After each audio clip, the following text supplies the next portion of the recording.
नाक में दम करके रख दिया है। जब देखो अपने घर के बाहर का कूड़ा हमारे घर के बाहर सरका देती है। आज तो मैं इसे छोड़ूंगी नहीं। सरला, ओ सरला, जरा बाहर तो आ। क्या हुआ, क्यों चिल्ला रही हो सुबह सुबह? कुत्ते की दुम सीधी हो सकती है, लेकिन तेरी आदत नहीं। हर रोज अपने घर के बाहर का कूड़ा मेरे घर के बाहर सरका देती है। मेरा घर क्या तुझे कोई कूड़ेदान दिखाई देता है? पूछ रही हो या बता रही हो? रुक, तुझे तो मैं अभी बताती हूँ। इतना कहकर सुनीता अपने घर के बाहर पड़ा हुआ सारा कूड़ा झाड़ू से सरला के घर के सामने सरका देती है, जिसे देख सरला, तेरी इतनी हिम्मत! देखो देखो बहनों, कितनी गंदी औरत है ये। अपना सारा कूड़ा सबके सामने मेरे घर के बाहर सरका रही है। ये कूड़ा मेरा नहीं है, तेरा है, समझी? क्यों, इस कूड़े पर क्या मेरा नाम लिखा हुआ है? नाम तो नहीं, लेकिन तेरी शक्ल जरूर मिल रही है इस कूड़े से। आस पड़ोस की इस तूतू मैमे को देखने के लिए पूरे मोहल्ले वाले भीड़ लगाकर खड़े हो जाते हैं कि तभी अपनी अपनी पत्नियों को लड़ता देख मनोज और विजय भी वहां आ जाते हैं। अरे सुनीता, ये तुम क्या कर रही हो? देखो कैसे मोहल्ले वाले देख रहे हैं। चलो अंदर चलो। हाँ सरला, तुम भी अंदर चलो। दूसरों को पता नहीं, लेकिन हमें अपनी इज्जत बड़ी प्यारी है। दूसरों से क्या मतलब है? दूसरों से क्या मतलब है तुम्हारा? हमें क्या शौक है हर रोज लड़ाई करने का? है, तभी तो भाभी जी मेरी पत्नी से रोज लड़ने के लिए आ जाती हैं। इन्हें तो हर रोज कोई ना कोई लड़ने का बहाना चाहिए होता है। कहा मनोज और विजय अपनी अपनी पत्नियों को चुप कराने के लिए आए थे और अब वो दोनों ही लड़ बैठते हैं। दोस्तों, ये है एक बड़े से शहर का छोटा सा मोहल्ला। इस मोहल्ले का नाम शांति मोहल्ला है, लेकिन यह मोहल्ला बिल्कुल भी अपने नाम की तरह नहीं है। आए दिन किसी न किसी पड़ोसी की आपस में हर छोटी छोटी बातों को लेकर तू मैं शुरू हो जाती है, जिसका एक नजारा तो आपने सामने देख लिया। तो आइए इस कहानी में आगे बढ़ते हैं और बाकी पड़ोसियों की तू मैं भी देख लेते हैं। ये साड़ी बहन जी बिल्कुल फ्रेश माल है। इस बार सबसे पहले सीधा आपके मोहल्ले में आया हूँ। वैसे इस बार की साड़ियां हैं तो बड़ी सुंदर भैया। वो जरा गुलाबी वाली साड़ी तो दिखाना। ये लीजिए। अरे वाह, ये तो कितनी सुंदर लग रही है। भैया इसे पैक कर दीजिए। भैया ऐसी ही साड़ी एक मेरे लिए भी पैक कर दीजिए, मुझे भी ये बहुत पसंद आई है। लेकिन बहन जी, ये तो मेरे पास सिर्फ एक ही साड़ी बची है। तो कोई बात नहीं भैया, ये साड़ी आप मुझे दे दीजिए। एक मिनट, ऐसे कैसे दे दीजिए? ये साड़ी पहले मैंने पसंद की थी। पसंद ही तो की थी, कौन सा तुमने इसके पैसे दे दिए थे? भैया चुपचाप से साड़ी मेरे लिए पैक कीजिए और ये रखिए इसके पैसे। खबरदार भैया, जो आपने इससे पैसे लिए पहले मैंने पसंद की थी, तो ये साड़ी तो मैं ही लूंगी। माधवी को जो चीज एक बार पसंद आ जाती है तो वो उसे लेकर ही रहती है। भैया ये साड़ी 200 की है ना, तो मैं आपको इसके 300 देती हूँ। भैया मैं 350 दूंगी। मैं पूरे 500 देती हूँ। मैं पूरे 600 दूंगी। अपनी सस्ती से साड़ी की इस तरह बौनी लगता देख साड़ी वाले के मन में तो मानो लड्डू ही फूटने लग जाते हैं। माधवी और सीमा लड़ते लड़ते उसे 200 रुपए की साड़ी का दाम 1000 रुपए कर देती है। क्यों, अब नहीं बढ़ाओगी साड़ी का दाम? ये लो भैया 1000 रुपए। देखा, ये साड़ी तो मेरी ही हुई। सीमा उस 200 रुपए की साड़ी को 1000 रुपए में खरीद काफी ज्यादा खुश होती है, जिसे देख माधवी सीमा पर हंसने लगती है। तुम्हें क्या हुआ? तुम इस तरह हंस क्यों रही हो? तुम्हारी बेवकूफी पर हंसू नहीं तो और क्या करूं? इस मामूली सी साड़ी को तुमने 1000 रुपए देकर खरीदा है और मुझे तो ये साड़ी खरीदनी ही नहीं थी। मैं तो बस तुमसे पिछली बार का बदला ले रही थी। तुम्हें याद है ना, जब हम पिछले हफ्ते सब्जी ले रहे थे और सब्जी वाले के पास सिर्फ 1 किलो भिंडी बची थी, तो कैसे तुमने इसी तरह उस 100 रुपए की भिंडी को मुझे 600 में लेने में मजबूर किया था। इसलिए आज मैंने भी वही किया और तुमने 200 की साड़ी के 1000 रुपए दिए हैं। ये कहते हुए माधवी सीमा पर जोर जोर से हंसने लगती है और अपने घर के अंदर चली जाती है। इस सीमा की बच्ची ने मेरा पोपट बना दिया, मैं इसे छोड़ूंगी नहीं। अब पछताए होत क्या, जब चिड़िया चुग गई खेत।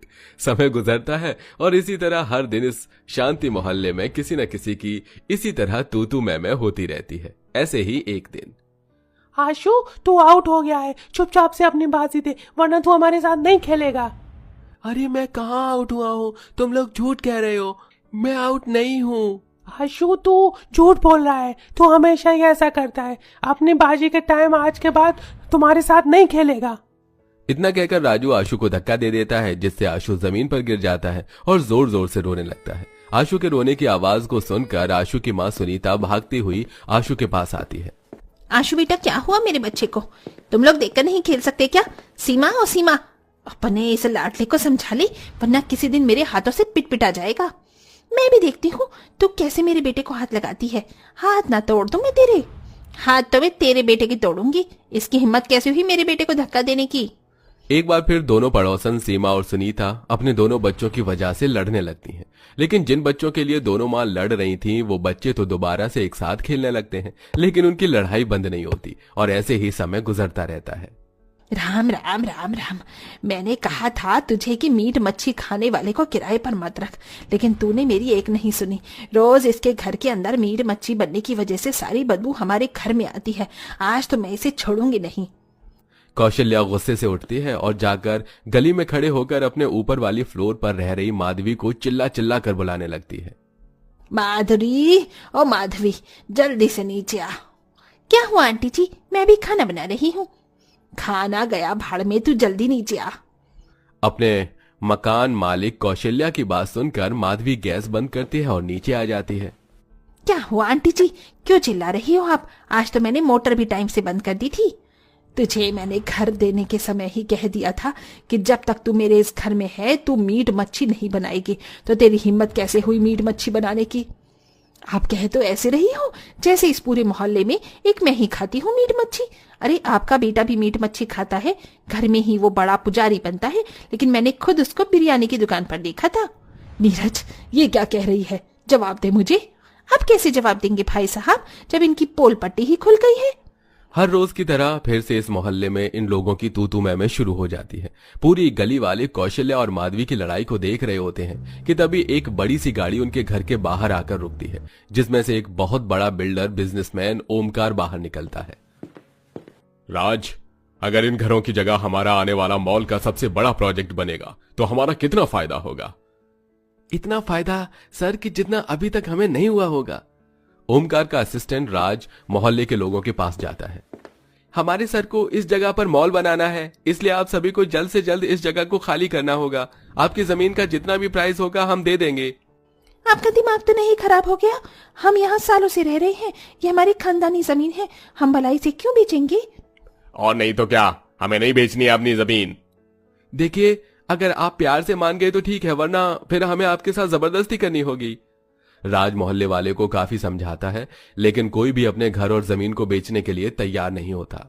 इसलिए अब राज और ओमकार मिलकर एक बहुत बड़ा बुलडोजर मंगवाते हैं, जिसे देख तुम लोगों ने क्या सोचा कि अगर तुम ये बुलडोजर मंगवाओगे तो हम डर के अपनी जमीन और घर को छोड़कर चले जाएंगे? अगर ये बुलडोजर चलेगा तो हमारी लाश पर से होकर चलेगा। हिम्मत है तो चलाओ इस बुलडोजर को।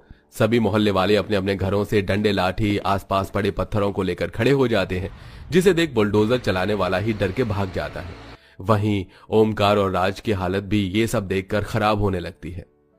तुमने तो कहा था कि ये लोग आपस में आसानी से मान जाएंगे, लेकिन ये तो हमें ही मारने के लिए आ रहे हैं। सर, मॉल तो फिर भी कभी बन जाएगा, लेकिन फिलहाल हमें अपनी जान बचानी होगी। ओमकार और राज जल्दी से गाड़ी में बैठते हैं और वहां से रफू चक्कर हो जाते हैं, जिसे देख सारे मोहल्ले वाले काफी खुश होते हैं। हम भले ही हर रोज आपस में कितनी भी लड़ाई तू मैं कर लें, लेकिन जब कोई मुसीबत की बात आएगी तो हम सबको यूं ही एक साथ खड़े होकर उस मुसीबत का सामना करना होगा। पूरे मोहल्ले वाले विजय की बात सुनकर जोर जोर से तालियां बजाते हैं और अब सब अपने अपने कामों पर चले जाते हैं और ऐसे ही कुछ दिन गुजर जाते हैं।